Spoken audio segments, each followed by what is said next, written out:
E eu vou seguir aqui, depois eu leio mais um pouco os comentários, né? Como que você avalia a situação da Polônia na Segunda Guerra Mundial?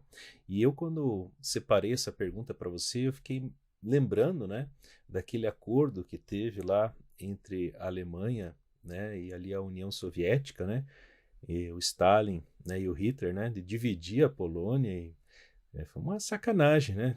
A questão dos vizinhos. Ah, esses vizinhos a gente divide e pronto, né? Vamos lá, né? Complicado. Ah, é, Primeiro, eu queria comentar rapidinho o como eu acho que, é claro, é um momento emblemático da história polonesa, da história do mundo, né? Acho que ainda assim é triste que talvez seja uma das poucas coisas que as pessoas lembram da história da Polônia. Né?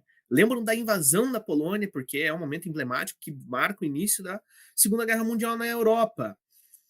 E às vezes acaba ficar batido que a história da Polônia é só isso, que a Polônia sempre foi invadida, que a Polônia. E não, né? Como falei, a partir do momento, ok, a história da Polônia é uma história marcada com uma história de resistência. Aqui a gente vê mais um evento de uma história de resistência do povo polonês. Mas a história da Polônia não é só isso. Enfim, foi uma situação muito complicada, realmente. O Tratado de Ribbentrop-Molotov, que é esse pacto que você citou, Caio, de que basicamente marca uma paz, né? Uma paz entre os soviéticos e os nazistas, e também acorda a mútua invasão à Polônia, né? Então, basicamente, o pacto é firmado num dia, no dia seguinte a Alemanha já invade a Polônia. Eu acho que dá ali alguns dias depois, umas 2 semanas, assim que o mais alto fica meio redundante, mas é isso mesmo, tá, gente? O mais alto soviético, tá? Da União Soviética, né? Então, o sindicato mais importante da União Soviética. Então, ele aceita, né? Ele aprova esse pacto. No dia seguinte, daí, os soviéticos ocupam o restante que ainda existia da Polônia. Tá? Então, basicamente, realmente foi uma sacanagem, que nem você colocou, cara. É bem isso aí mesmo, tá? Então, a Polônia está ali entre duas grandes potências, dois gigantes do sentido militar, e os caras acordam, cada um te invadir por um lado, né? Ninguém aguenta sair na mão com dois caras ao mesmo tempo. Os poloneses são pegos com as calças curtas, né? Dá pra gente dizer, com as calças arriadas, porque não há uma declaração de guerra formal por parte da Alemanha. Havia, obviamente, uma tensão política na época, visto que já havia acontecido a invasão dos Sudetos na Chequia, né? Então já tinha um temor, já tinha toda uma situação, mas não há uma declaração de guerra formal. A Alemanha simplesmente vai lá e invade, né? Bem ao Blitzkrieg alemão mesmo. Tem até um filme, eu não vou, realmente não vou saber qual é essa referência, mas tem um filme que tem um diálogo muito interessante, em que tem dois caras conversando, e eles falam assim: a situação do país é a seguinte: de um lado a gente tem um homem de bigode pequeno, e do outro um homem de bigode grande, né? O cara fala isso no filme. Qual é o sentido, né? Não há diferença do Stalin pro Hitler.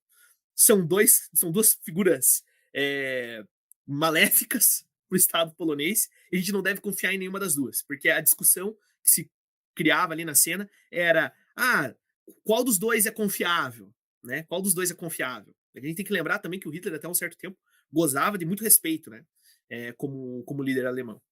Então, assim, é real essa situação, né? Então a Polônia estava correndo o perigo dos dois lados, é então invadida, né?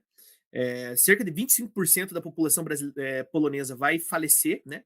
Vai morrer durante a guerra, porque se a gente pensa que os russos invadem pelo leste e os alemães invadem pelo oeste, cria-se ali, inclusive é feito acordado um tratado de fronteira entre os dois, tá?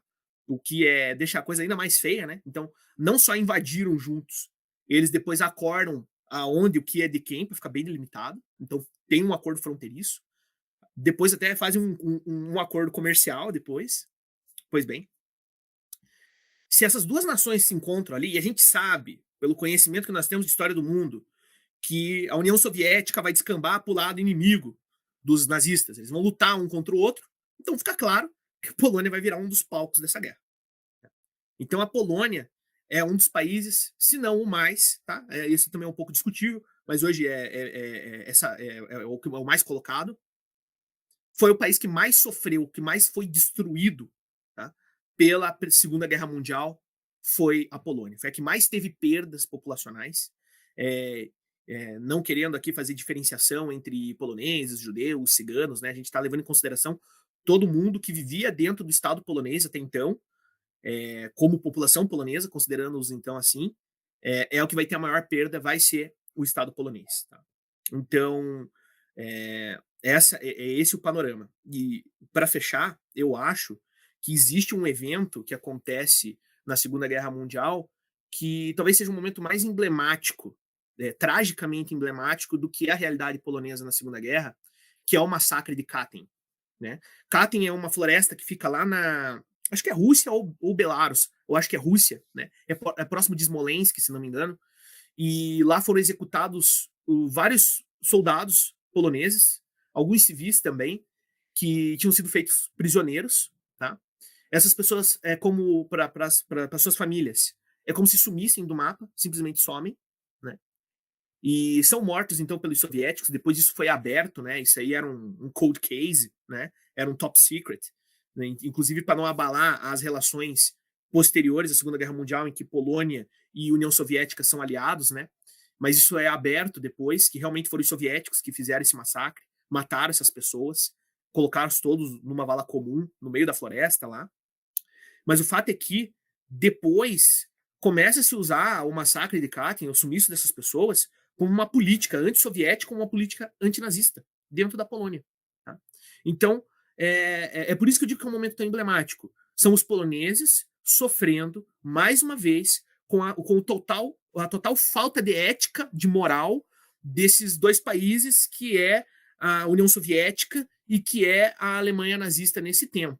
Tá? E não só depois de fazer o massacre, matar essas pessoas, ainda as utiliza deliberadamente como propaganda contra o outro. Tá? Então os soviéticos diziam que quem tinha dado fim a essa galera aí que sumiu tinham sido os alemães, tinham sido os nazistas.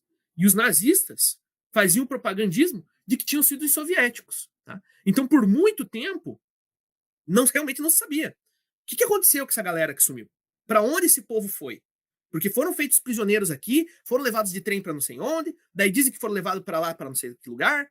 Então, as famílias, muita gente morreu sem nunca saber o que aconteceu com seus parentes. Né? Mas depois ficou sabido, então, que foram então massacrados, né? Foram assassinados a sangue frio pelos soviéticos lá na floresta de Katyn. Por isso leva esse nome. Né? Então, emblemática situação aí da Polônia, à mercê dos interesses dessas outras duas nações.